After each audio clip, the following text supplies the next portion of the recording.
Hola, queremos darles a todos la bienvenida al curso de agroexportaciones en Colombia. En este primer módulo nos encargaremos del estudio de 3 temas centrales. El primero es la agroexportación en Colombia. Luego veremos el análisis comercial de los acuerdos de libre comercio y por último hablaremos del impacto del COVID-19 en la agroexportación colombiana. El primer tema que estudiaremos es la agroexportación en Colombia. Conoceremos la historia de la agricultura y el camino que llevó a los productos agrícolas a extenderse a los mercados internacionales, aprovechando, claro está, el potencial productivo agrícola y pecuario del país. Para empezar, en este tema debemos entender que la agroexportación es una palabra que significa agro, en primer lugar, labranza, mientras que exportación es la venta, trueque o donación de bienes y servicios de residentes de un país a no residentes. Es una transferencia de propiedad entre habitantes de diferentes países. Podemos entonces definir la agroexportación como aquella exportación realizada en un determinado territorio de la materia prima de origen agrícola y pecuario. Asimismo, una empresa agroexportadora es aquella que produce materias primas, bienes intermedios o productos finales que comercializa en países diferentes al propio. Hablaremos de cómo las agroexportaciones en el siglo XX fueron inestables debido a los acontecimientos importantes en el mundo, qué cultivos tenían un mayor valor para esta época y qué modelos productivos se usaban, además del desarrollo de un modelo donde permitiera diferenciar los productos de consumo interno frente a los que tienen una demanda internacional. Para desarrollar el tema de la agroexportación, antes debemos conocer la historia de cómo se origina el comercio internacional y qué reglas eran las aplicadas para la exportación entre los diferentes países. Al finalizar la Segunda Guerra Mundial en 1945, los países buscaron cerrar sus fronteras y de igual manera, con el fin de proteger su economía, provocaron la ruina de cada uno de los países que tomaron estas decisiones. Para recomponer el sistema económico mundial, se creó en la Conferencia de La Habana un acuerdo de cooperación económica y paz en 1947. De allí se desprende el Acuerdo General sobre Aranceles Aduaneros y Comercio denominado GATT. El GATT estableció reglas para la aplicación de la seguridad económica y mundial, el cual se basa en reuniones entre los Estados miembros para renegociar una reducción de aranceles y el desarrollo económico de cada una de las economías miembros.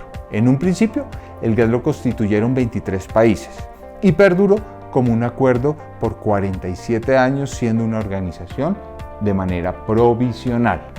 En 1986 se reunieron los representantes de cada país en lo que se denominó la Ronda de Uruguay, para iniciar un acontecimiento que iba a transformar el comercio mundial. La octava ronda de la negociación GATT tuvo una duración de 7 años. Participaron 127 países para realizar una negociación sobre los temas más importantes en ese momento. Con el acuerdo de la Ronda de Uruguay se dieron 2 logros importantes. El primero, la creación de la Organización Mundial del Comercio.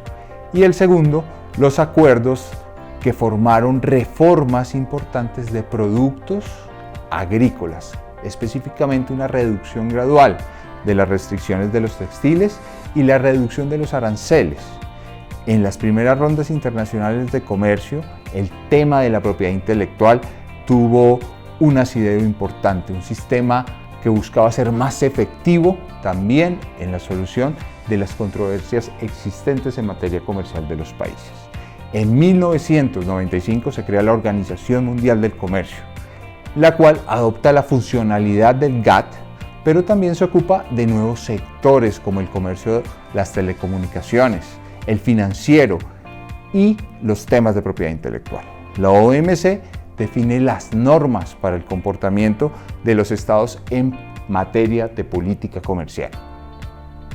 Adentrándonos a las exportaciones agrícolas en nuestro país, uno de los acuerdos comerciales de gran trascendencia en Colombia es la Comunidad Andina de Naciones. por cuanto las exportaciones que se realizan entre los países miembros han sido exitosas y les hemos sacado el mayor provecho tanto en sus componentes agrícolas como en sus componentes pecuarios. Siendo catalogado por la Comunidad Andina de Naciones como el líder de la exportación, en el 2020 el 37.1% de sus productos Colombia los exportó dentro de los demás miembros. De igual manera, Perú es uno de los más significativos colaboradores intracomunitarios con el 28%, Ecuador con el 18.9% y finalmente Bolivia, que tuvo una participación del 15.7%.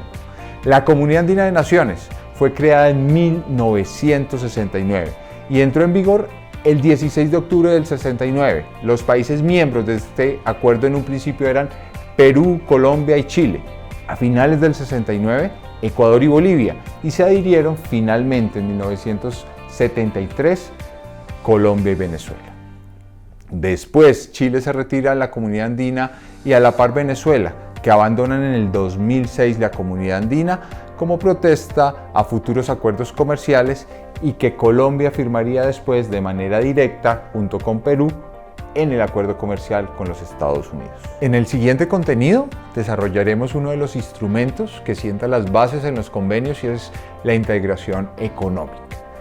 Esta se usaba como mecanismo por el cual los países miembros buscaban beneficiarse del comercio intracomunitario por medio de eliminación de los aranceles y demás barreras. Las zonas de libre comercio son un área formada por dos o más países que de forma inmediata o paulatina suprimen las barreras arancelarias, aduaneras y en algunos casos las comerciales. Pero un factor muy importante, estas barreras se realizan entre ambos países, pero manteniendo cada uno frente a terceros la libertad de generar su propio arancel de aduanas y su propio régimen comercial. Diferencia de la zona, la unión aduanera establece la supresión inmediata o de manera gradual de barreras arancelarias y comerciales y la circulación de mercancías entre los estados que constituyen la unión aduanera. Además, la unión aduanera crea algo fundamental y es el arancel aduanero común, aplicable para terceros países. Esta es la principal diferencia entre una unión aduanera y una zona de libre comercio, ya que subsisten distintos aranceles nacionales en las zonas. En esta unión aduanera solamente tenemos un arancel comunitario. Como ejemplo de ello tenemos la Comunidad Andina de Naciones, que la conformaban Colombia, Perú, Bolivia y Ecuador. De igual manera, evolucionando en los modelos de integración tenemos el mercado común, que busca la eliminación de barreras que presentan los estados con respecto a la circulación de los diferentes factores productivos. Como ejemplo tenemos el mercado común de Mercosur, en el cual Brasil, Argentina, Paraguay y Uruguay conforman un mercado de libre movilidad de los factores.